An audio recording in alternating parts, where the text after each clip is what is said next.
Magandang araw mga bata! Narito ulit tayo ngayon sa ika-5 linggo ng pagkatuto sa aralin sa mathematics. Kanina, tinalakay natin ang pagkuha ng tinansyang kabuuan o estimated sum. Kasama rin ang aralin tungkol sa pagbibigay ng kasagutan sa addition gamit ang isip lang. So narito ngayon mga bata ang halimbawa tungkol sa pagkuha ng tinansyang kabuuan o estimated sum. Bago natin makuha ang tinansyang kabuuan o estimated sum, kailangan maalala muna natin ang pagra-round off ng bilang. Tinalakay natin sa ating nakaraang aralin na kapag ang pinakamataas na place value na ira-round off natin, para makuha ito, titingnan natin ang mga katabi, yung pinakamalapit sa kanya.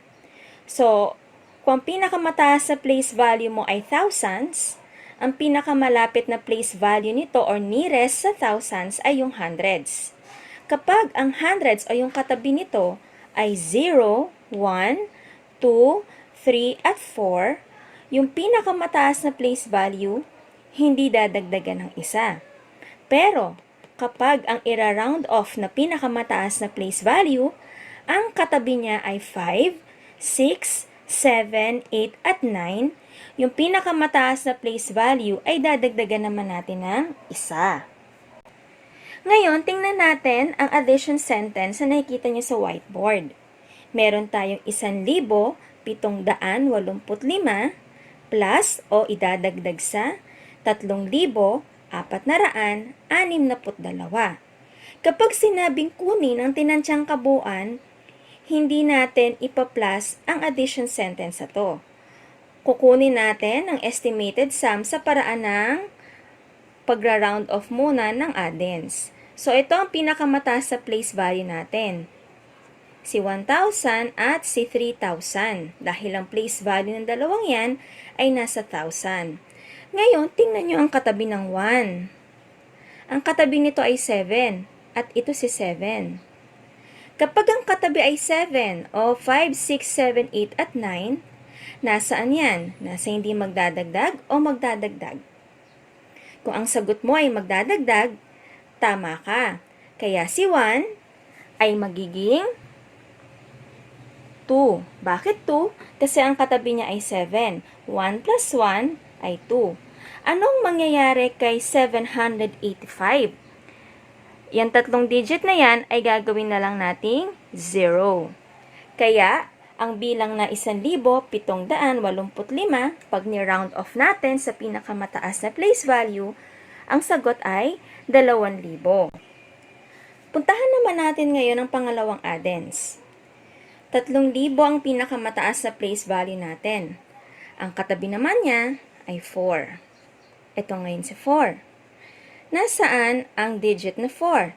Nasa hindi magdadagdag o nasa magdadagdag? Kung ang sagot mo ay nasa hindi magdadagdag, tama ka.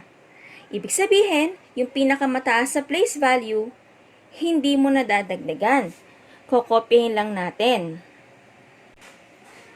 Dahil kokopyahin lang, si 3 ay 3 pa din. At si 462, ang tatlong digit na yan, ay dadagdagan natin ay papalitan natin ng 3 0. Kaya si 3,462 ay magiging 3,000 kapag ni-round off sa pinakamataas na place value nito. Ngayon, pwede na natin kunin ang tinansyang kabuuan. So, i-add natin mula sa isahan, sampuan, sandaanan at libuhan.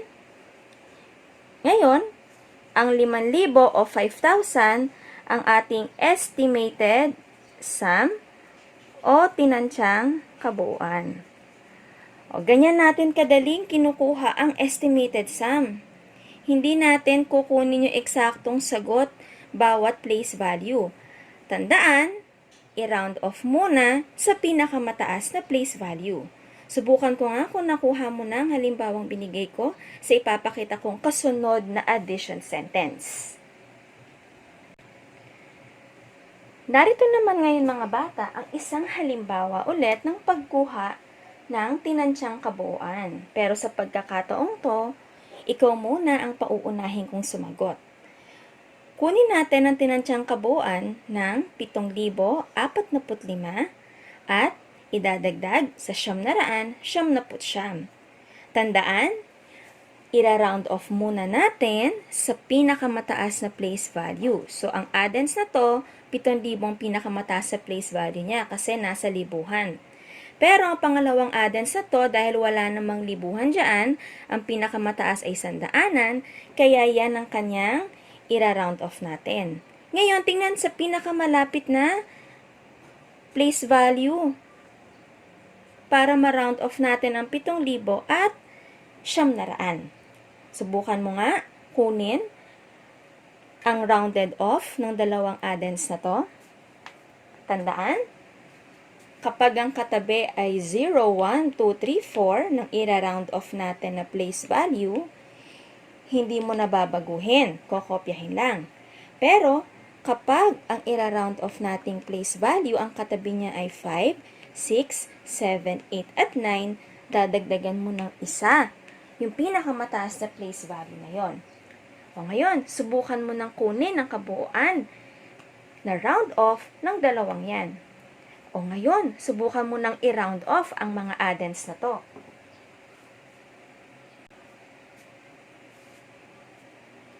Unahin natin ang unang addends, 7,000. Ang katabi niya ay 0. Ito ngayon ng 0, nasa hindi magdadagdag. Ano ang sagot mo dyan? Si 7 ba ay 7 pa rin o magiging 8 na? Kung ang sagot mo ay 7 pa rin, tama ka. Bakit? Kasi ang katabi niyang 0 ay nandoon sa part ng mga digits na kung saan hindi tayo magdadagdag sa ira-round off na pinakamataas sa place value. Ngayon ang mga katabi ng 7,000 ay gagawin lang nating 0.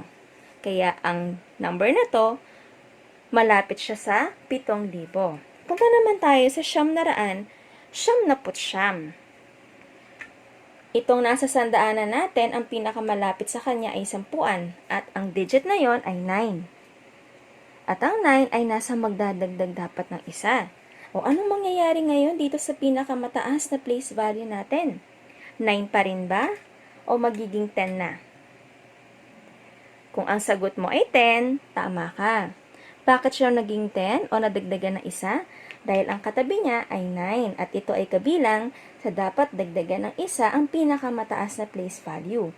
O ano ngayon ang mangyayari sa dalawang 9 na yan? Gagawin lang natin itong 0. Kaya ang 999, pinakamalapit siya sa 1,000. O ngayon, kunin na natin ang tinansyang kabuuan o estimated sum nito dahil na-round off na natin ang mga addends. Kung ang sagot mo ay 8,000, tama ang sagot mo. Ngayon, kung meron pa rin hindi malinaw sa'yo tungkol sa pagkuha ng tinansyang kabuuan, pwede mong balik-balikan ang recorded video na to para sa aralin ng pagkuha ng estimated sum. Ngayon naman mga bata ay puntahan natin ang pangalawang aralin natin kaninang umaga tungkol sa pagkuha ng sum o kabuuan gamit ang isip lang. So, unahin natin ang pagkuha ng sum na walang regrouping or carry. Para makuha natin to, babasahin muna natin ang addends. 200 plus o dadagdagan ng 700. Kapag mga ganitong pagkuha ng kabuuan mga bata na walang regrouping or carry, pwede tayo magsimulang mag-add sa pinakamataas na place value. Ngayon sa isip ninyo, subukan ninyong pagsamahin ang 2 at 7 na hindi sinusulat sa papel o sa whiteboard. Kapag nakuha mo na, pwede mo nang pagsamahin ang nasa 10 at nasa isahan. 0 plus 0, 0 plus 0. Ngayon, bakit tayo nagsimula sa pinakamataas sa place value kapag walang carry or regrouping? Dahil sa isipan ninyo, mas madali ninyong mabibigkas ang kabuuan kung magsisimula tayo sa pinakamataas na place value. Pero tatandaan na ito ay gagawin lang natin kapag walang regrouping o carry. Sige nga, subukan mong ibigay sa isip lang ang sagot Sa 200, dagdagan ng 700. Ano kaya ang magiging sagot? Kung ang sagot mo ay 900, tama ka. Na hindi mo sinulat sa papel o sa whiteboard, magandang simula yan dahil nakakapag-add ka na walang ginagamit na papel o panulat. Ngayon, paano nakuha ang sagot na 900 o 900? So, dito, sabi ko nga, kapag walang regrouping o carry, pwede tayong magsimula sa pinakamataas sa place value. 2 plus 7 ay 9. Dahil pareho naman silang 100, so sa isip mo ay may 9 ka na, at 100 sila pareho, 900. O, punta naman tayo sa kasunod na addends na walang regrouping. Dito, magsimula ulit tayo sa pinakamataas na place value. At dahil wala namang katapat dito, sa isip mo ay meron ng 300. Isunod mo na ngayon ang nasa 10 at nasa isahan. 0 plus 1, 0 plus 5. Ano ngayon ang nabuo mong kabuuan o sum sa addends na to? Kung ang sagot mo ay 315 o 315, tama ka ulit. Simula tayo sa 100, 300, at dahil 0 naman ang addends na i-add natin sa 15, ibababa na lang natin yan, kaya ang sagot ay 315 o 315. O ngayon, subukan mo nga na ikaw lang ulit ang magsagot sa ibibigay kong halimbawa. O ngayon, narito ang addition sentence na pwede mong kunin ang kabuuan gamit ang isip lang. Sa pagkakataong ito, wala pa ring regrouping o carry ang mga ito. So, meron tayong 4,025, dadagdagan o ipa-plus sa 3,000, 140. Gaya ng tinuro ko kanina, dahil wala namang regrouping o carry ang addends na to, pwede kang mag-umpisa sa pinakamataas na place value. Para sa isip mo, nabubuo mo na yung unang mong babanggiting digit. Sunod ay 100, sandaanan, 10, at isahan. Sige nga, subukan mong ibigay ang kabuuan nito gamit ang isip lang.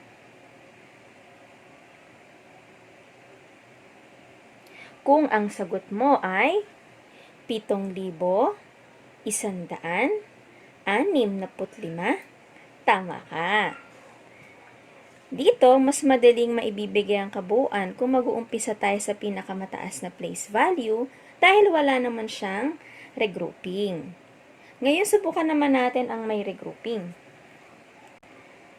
Sa pagkakataong ito mga bata, ang addends na nakikita ninyo ay merong regrouping.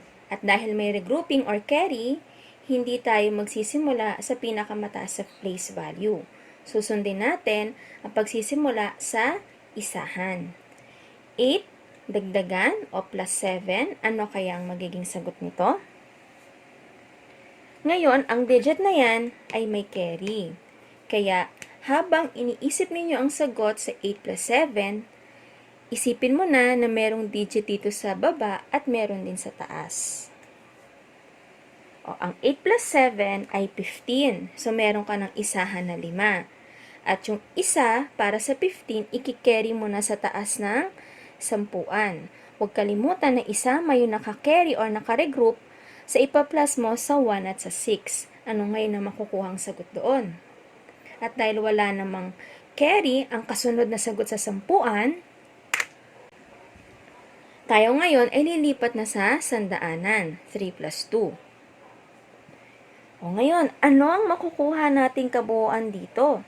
Tandaan, ito ay may regrouping.